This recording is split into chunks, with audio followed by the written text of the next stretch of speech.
भाजपा कार्यालय सागवाड़ा के अंदर प्रेस वार्ता आयोजित की गई है। इस प्रेस वार्ता में भारतीय जनता पार्टी के हमारे जिलाध्यक्ष अशोक जी पटेल, हमारे विधायकों को नगर पालिका के चेयरमैन आशीष जी, पूर्व प्रतिपक्ष नेता हरीश जी चौनपुरा जी, उपस्थित सभी पार्षद और वरिष्ठ मंडल के सभी पदाधिकारी, मंडल अध्यक्ष जी, मीडिया के सभी साथीगण। अभी जिस तरह की बात अभी 2-3 दिन से चर्चा में आ रही है, श्री दिनेश खोलनिया जी वो निराधार आरोप भारतीय जनता पार्टी के पार्षदों पर और उनके चेयरमैन नगर पालिका श्री आशीष जी के ऊपर लगा रहे हैं। मैं ये कहना चाहता हूँ कि सबसे पहले तो हम इनको इसलिए कि 18,000 दशा हुमड़ के जैन समाज के अध्यक्ष हैं, उस गरिमा के नाते इनका कोई व्यवहार आचरण नहीं रहा है। और हम सब सम्मान से बात करते हैं कि कांग्रेस पार्टी के ये खास थे अशोक जी गहलोत के, और तूती बजाते थे। अब वो तूती बजाते इन्होंने बड़े जोर शोर में कहा ही है। मैं सोच रहा हूँ कि इनका जो बोलने का स्तर जो है वो शायद सोचता हूँ कि भाई अपने नरेंद्र जी खोलनिया निलंबित हुए हैं भ्रष्टाचार और पट्टा के चक्कर में, और 2 वाइस चेयरमैन दोनों ही हुए हैं, और इसको बचाने के लिए, अपनी प्रतिष्ठा को बचाने के लिए ये मन गढ़ंत बातें करते रहते हैं। पूर्व में भी निलंबित इसलिए हुए कि जो नया भवन यानी 50-60 लाख का बना हुआ था, हमने उद्घाटन किया, 1 साल भी नहीं हुआ, और अपनी प्लानिंग कुछ और थी इस नगर पालिका परिक्षेत्र के अंदर, और वो सब अपना निर्माण करने की अलग से ही सोच रखते थे, जो किसी की राय लिए बगैर ही कर रहे थे। और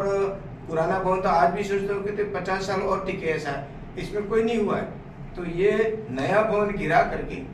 इसके बाद में पुराना तो बाकी है, और गिरा करके आज श्मशान घाट जैसी स्थिति पैदा कर दी है। और ताज्जुब की बात यह है कि ये गिराने के बाद में ये अपने आप में किस तरह से एडजस्ट करके अपनी सुरभि कॉम्प्लेक्स में उसको वहाँ पर शिफ्ट कर दिया, और वो किसी और के नाम से, किसी और सुरभि नहीं है हमारी, वो नहीं है, तो ये किसका है कॉम्प्लेक्स? ये एडजस्ट करने की तो किसी का नाम लिखा हो, किसी नौकर के नाम से रख दो। ये कौन क्यों करना पड़ेगी? ये सब जो किया जा रहा है वो अपने आप को बचाने के लिए किया जा रहा है। बाकी की बातें तो शायद मैं तो कहने लायक तो बहुत है, लेकिन मेरे पास में जो भी बात आ रही है कि बाप और बीजेपी एक समान है। अरे भैया, आप बाप के लिए जब द्रौपदी जी मुर्मू का जो चुनाव हुआ उस समय तुम पीछे पीछे दौड़ रहे थे। इसके अलावा भी सरकार बचाने के लिए गहलोत साहब के इशारे पर केशव की औकात थे, उनको बचाने के लिए राम प्रसाद जी पूर्व बाप के जो विधायक हैं और राजकुमार हो, इन दोनों को ले गए, और लेने के बाद में किसी ने कहा 25-25 करोड़, किसी ने 5-5 करोड़ की बात करी, और इसमें बिक गए। और जो वायदा किया था सरकार में जाकर के हम काकरी डूंगरी प्रकरण का जो है हम समाधान करवा देंगे, सब बात करने के बाद में आज ये सारा डीलिंग हुआ, तो उसका जवाब क्या है इनके पास में? और आज दिन तक ये बोला भी नहीं। दोनों विधायक जो है उन्होंने कुछ नहीं कहा, और ये बंधु वहाँ अपने खास बच्चे को मैनेज करते रहे। गणेश गोगरा जी डूंगरपुर के विधायक बहुत अच्छी बन रही थी तब तो, और जब इन्होंने इनके खिलाफ बोलना शुरू किया कि दिनेश खोलनिया जी ने ये किया वो किया, हमको क्या समझता है, हमको नादान है, बेपढ़े लिखे समझ रहे हो क्या, इस तरह का रुख इनका दिखा, तो इन दोनों में फिर वापस अलग अलग बातें होगी, होता हुआ भी करने का काम कर रहे हैं। तो शायद मैं सोचता हूँ कि ये इस प्रकार की करने की आवश्यकता कहाँ हुई? ये जो है साक्षात उदाहरण है, सब ये सामने है, अच्छे पॉइंट है जिनको भ्रष्टाचार एक तरफा चलाने का काम किया। और यही नहीं, मैं कह रहा हूँ थोड़ी सी बात, अभी अहिंसा नगर बसाया, नर्सरी थी सालों साल पुरानी, और किसी तरह से इसको उसमें क्या कह रहे हैं, कन्वर्जन कराया। अब कन्वर्जन करा करके जमीन की आबादी और इसके अंदर कुछ शो करके इस तरह से कन्वर्जन करा करके सीधा प्लॉटिंग करने का काम कर दिया। और वहां पर हम कई लोग आसपास क्षेत्र के पर्यावरण की दृष्टि से सरकार की कहती है कि पेड़ पौधे लगाओ, लेकिन उसके अंदर जितने हजारों लाखों पेड़ पौधे उगाए जाते थे, और आज दिन तो नर्सरी ही कहा जाता है इसको, और उसको नष्ट करके 25 पेड़ तो ऐसे कि 2 मीटर और 3 मीटर चौड़े और इतने बड़े बड़े वृक्षों को काट डाला और रो रहे हैं कि पत्तियां रहे वृक्ष रो रहे हैं आज की तारीख में कि ऐसी स्थिति है और पर्यावरण की कहाँ बात करो। और उसकी बजाय में जमीन कहाँ दे दी, कहीं उधर